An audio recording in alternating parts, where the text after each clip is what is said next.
I'm going to push record, and I'm going to push super happy pop, and everything's loud. This is so much fun.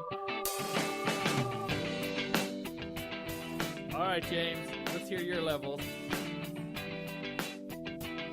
Let's hear one of your famous bird calls. Now I can't hear you, James. What did I do? Did I just turn your microphone all the way down? Do it. Oh, I did.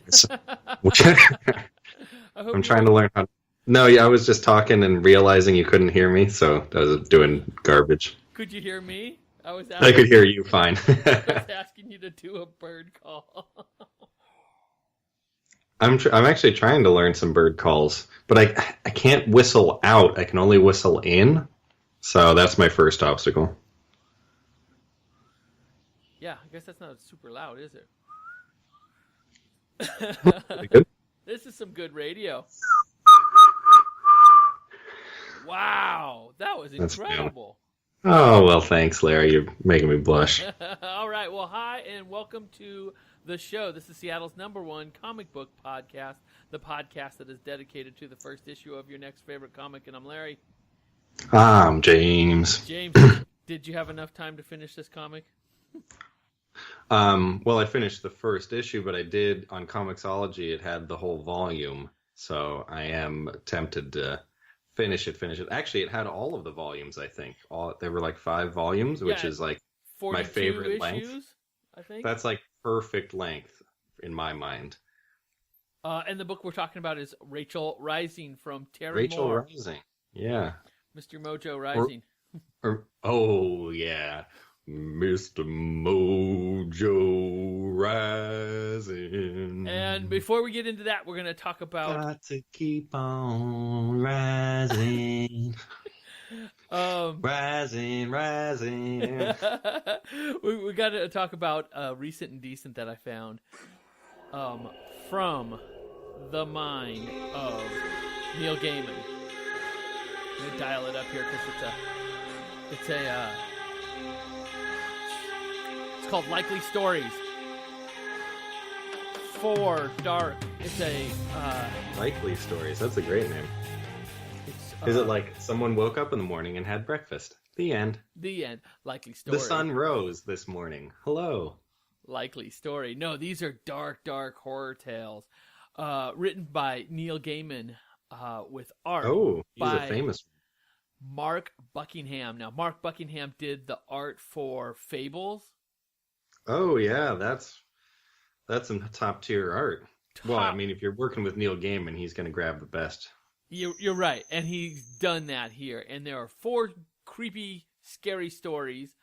It is a weird, and they're all subtly linked together. You know, they have some connection to them, and some really, just some really creepy imagery, and then also just some of the best art you're going to see in any comic books. Now, I have one knit with Comixology. So, Neil Gaiman's Likely Story. Comixology had this. Now, I paid full price for this, and I think it was $14, and I got the hardcover copy. Comixology 2 hours ago had this for $5.99. Now it's $10.99. Ooh. So I must have been at the end of a Black Friday sale or something. Oh, I bet they did do a pretty good Black Friday sale. Being in New Zealand, I just wasn't even thinking about it, but yeah, probably could have gotten some good deals. I think the price just changed on this, but maybe they'll have another sale or whatever. But $10.99 isn't a bad price for 80 pages of a fantastic, scary story. Each one creepier than the next. The first one's about, I don't even give too much away, but if you look at this art, and you always get a chance to look at the inside of the book on Comixology, they give you the first 3 pages for free.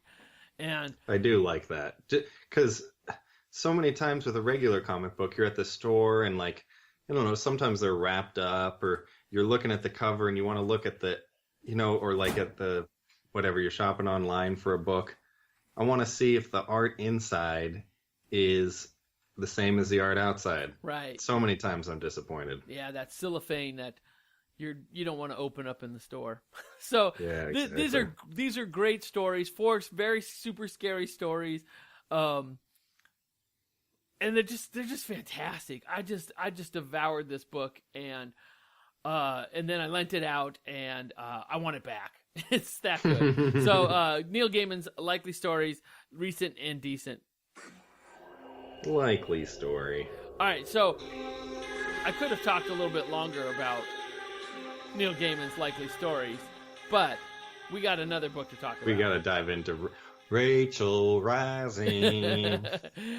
I did not realize just how I mean, few words are in this book? Yeah, this is it's not almost silent, but like the first 6 or 8 pages are just so visual.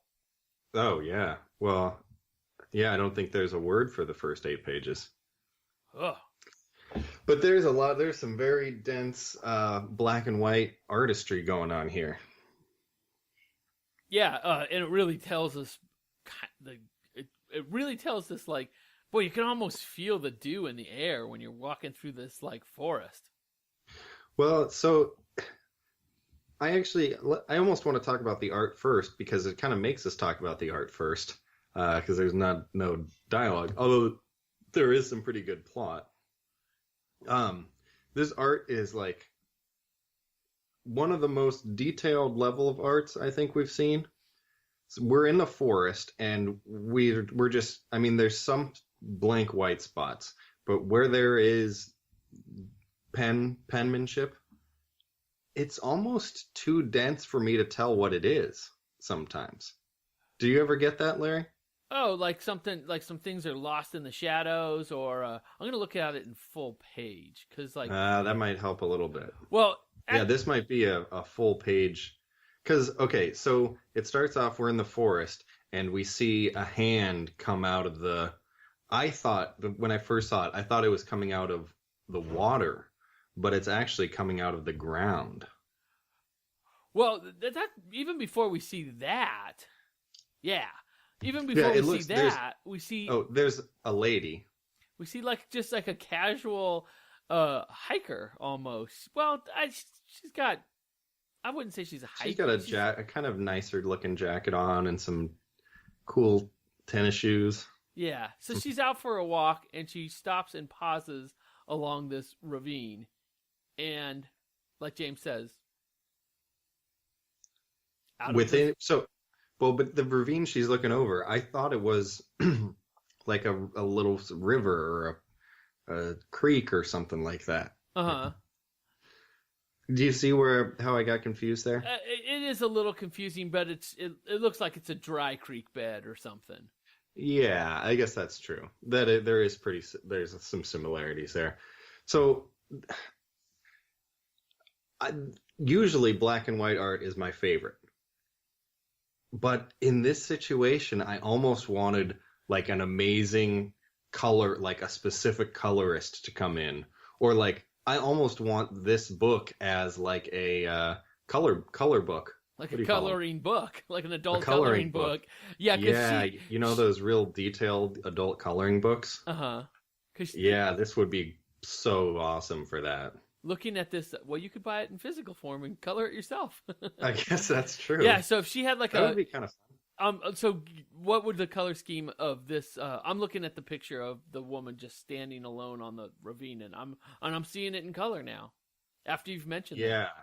I don't know. It's so detailed that like I almost want something like you know how The Dead and the Dying was colored? For our listeners who read that, with that, it had that incredible line detail, but it just had some really like not detailed color, but just like the whole thing would be blue scale or red scale or green scale. I think that would look so cool with this. Yeah. Not to diminish what it is. This is some great art, some awesome detail. But it was weird just because it was the first time I've ever thought, I wish this black and white had color. Usually I'm going the other way. Yeah, she needs to be standing on some green grass there. Yeah. Yeah, exactly. And then it would add some depth to this. Is that a burning leaf? Does her hand come out and touch a leaf and burn that leaf? Yeah. Okay. Yeah, so there's a leaf on the ground and it catches on fire. And then a hand appears right underneath it. That's cool. I guess I didn't realize quite what that was. So the hand that comes up out of this dirt